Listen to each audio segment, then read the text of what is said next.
So in this day and age, it pretty much comes down to two things if your movie's going to be successful, apparently. Whether you have a high Rotten Tomatoes, and whether people are actually interested in your franchise. And we've seen, it doesn't matter how big of a franchise and names you might have behind a project, if Rotten Tomatoes is bad, people don't want to see your movie. So Rotten Tomatoes is pretty big when it comes to actually correlating ticket sales and people watching the movie to, of course, what the score is. Now, of course, at the time I'm recording this, the number is one thing, and over the next 3 to 4 to 5 to even 7 days as the reviews come in, it's going to go up and down. So don't let this be the de facto one you're sticking to, but let's just say that the score is good. And at the time I'm making this video right now, the score is sitting at 87%. Now, reminder, 2 reviews can be added and it's going to go up to a 92, and then 3 more can come in, it can go up to like an 84, depending on what the reviews are. So it's still subject to change, but generally we should kind of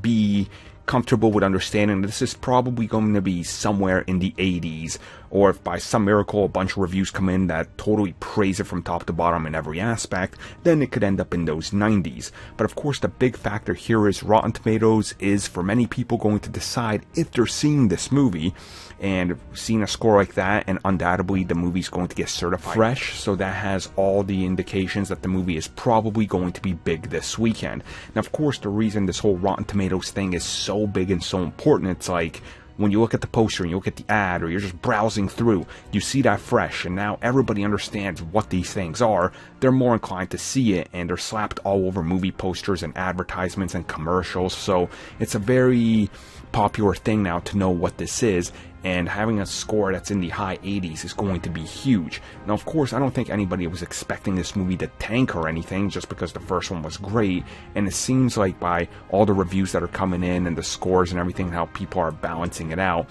it seems to be generally that people are getting exactly what they thought they were going to be getting with a Deadpool sequel, which you can't really complain about. So a fresh Rotten Tomatoes score, they're definitely going into the weekend with a lot of positives, and especially picking up being, I would say, the second biggest movie, or the first biggest movie technically, after Infinity War to release. This is definitely good for them, and it looks like they're going to be